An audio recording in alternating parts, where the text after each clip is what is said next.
Hi friends. என்னென்னா மீண்டும் வயநாடு தான். நம்மளுடைய நிறைய பேர் அங்கே இருக்கிற அந்த முகாங்கம்ல இருக்கிறவங்களுக்கு பொருளும் துணிகளும் மணிகளும் தண்ணியும் சாப்பாடும் கணக்கில் அடங்காமல் அதெல்லாம் இல்லாமல் மலையாள ஆர்டிஸ்ட்டுங்க, தெலுங்கு ஆர்டிஸ்ட்டுங்க, தமிழ் ஆர்டிஸ்ட்டுங்க அவ்வளோ பேரும் நிறைய பணங்களை அந்த கவர்மெண்ட்டுக்கிட்ட ஒப்படைச்சிருக்காங்க. அதெல்லாம் அவங்களுக்கு போய் சேரணும். அதெல்லாம் இல்லாமல் அங்கே இருக்கிற யாரோ ஒரு மலையாளி தான் நினைக்கிறேன். ஒரு நான் ஏற்கனவே உங்கள்கிட்ட சொல்லியிருக்கேன்.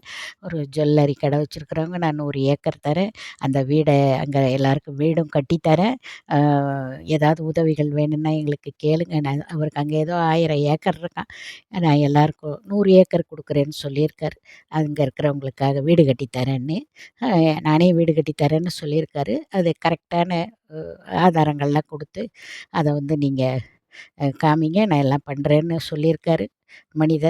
மனிதநேயம் இன்னும் வாழ்ந்து கொண்டிருக்கிறது. அதனால தான் இன்னும் கொஞ்சம் கொஞ்சமாக இந்த உலகங்கள் கொஞ்சம் இடம் அழியுது, கொஞ்சம் இடம் காப்பாற்றப்படுது. இதெல்லாம் பார்க்கும்போது எனக்கு அதெல்லாம் தான் தோணுது. எல்லாம் நிறைய உதவிகள் எல்லாரும் பண்ணியிருக்காங்க. இதெல்லாம் இல்லாமல் ரூ. 1 2 வரைக்கும் கொடுத்துருக்காங்க.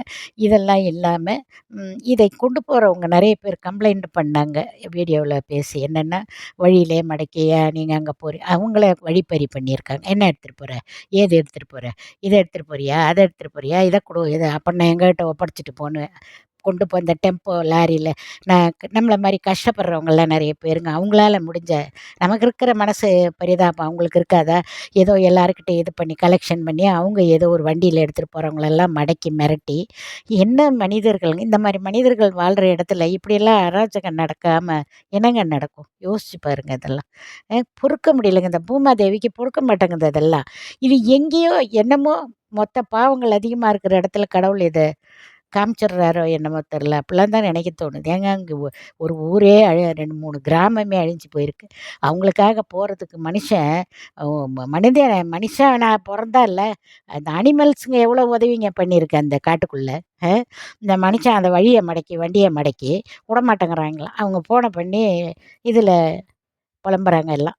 இப்படி பண்ணுறாங்க, நாங்கள் எப்படி போகிறது உள்ளே, எங்கே கொண்டு போய் கொடுக்குறதுன்னே தெரில, விடமாட்டேங்கிறாங்க உள்ளே, நீங்கள் எடுத்துகிட்டு போகிறவங்களாம் ஜாக்கிரதையாக போங்கன்னு அவங்க மற்றவங்களுக்கு இதுக்கு பண்ணி பேசி சொல்லியிருந்தாங்க அதில். அது மாதிரியும் நடக்குது. இதை தாண்டி இன்னும் அங்கே இருக்கிறவங்க வேலை செஞ்ச நம்ம யூடியூப்பில் கூட ஒரு லேடி இருக்காங்க. அவங்க கூட ஒரு குழந்த ஒன்று குப்பை தொட்டியிலேருந்து எடுத்துகிட்டு போய் அவங்க ரொம்ப அழுது கிழுது அதுக்காக ரொம்ப மெனக்கெட்டாங்க. அது எனக்கு என் மனசை உருக்குச்சு. எங்கேயோ குப்பை தொட்டியில் குழந்த இருந்தால் அவங்க பேர் எனக்கு மறந்து போச்சு. நெக்ஸ்ட் டைம் நான் அது கவனமாக எடுத்து உங்களுக்கு சொல்கிறேன். அவங்க அந்த பிளேஸ்க்கு போயிருந்தாங்க. அவங்களால முடிஞ்ச உதவியை அவங்க பண்ணாங்க அங்கே. அதே மாதிரி அவங்க ஏதோ அங்கங்கே அந்த சேரி ஏதோ ஒரு வீடு இருந்தது, அந்த வீட்டுக்குள்ளே போனாங்களா, அதில் முழங்கால் வரைக்கும் சேத்துக்குள்ளே கால் போதும் வீடுங்கக்குள்ளங்க.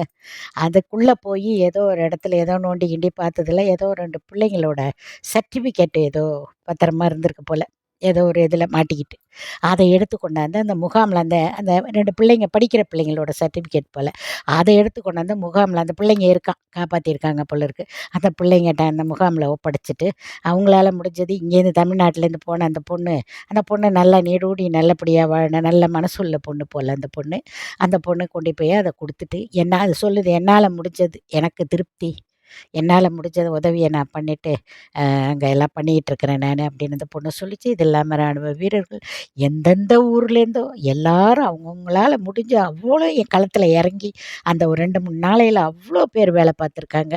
யாரையும் குறை சொல்ல முடியாது. அவ்வளோ பேரும் நம்ம அங்கே இருந்த அத்தனை பேரும் கடவுள் தாங்க. உதவி செய்கிற மனம் இருக்கிறவங்க அவ்வளோ பேரும் நீங்களாக இருந்தாலும் கடவுள் தாங்க. கடவுள் நேராக வர்றதில்லைங்க, மனித ரூபத்தில் தான் வர்றதா எல்லாருமே சொல்கிறாங்க. மனித ரூபத்தில் தான் கடவுள் உதவியே செய்வார். அது மாதிரி அந்த இடத்துல வேலை செஞ்சவங்க அத்தனை பேரும் கடவுளுங்க. உதவி பண்ணாங்க அத்தனை பேரும் கடவுள் தாங்க. அதில் மாற்று கருத்தே கிடையாதுங்க.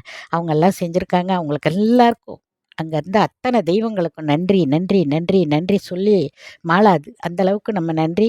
நீங்களும் எல்லாரும் அந்த நன்றியை தெரிவித்துக் கொள்ளுங்கள். ஏன்னா இன்றைய நாளைய நாள் எப்படி நமக்கு அமையுங்கிறது நம்ம கையில் இல்லை இல்லையா? அந்த மாதிரி இருக்கிற சூழ்நிலைகளில் தான் நம்ம வாழ்ந்துக்கிட்டு இருக்கோம். மற்றது நான் அடுத்த வீடியோவில் பேசுகிறேன்.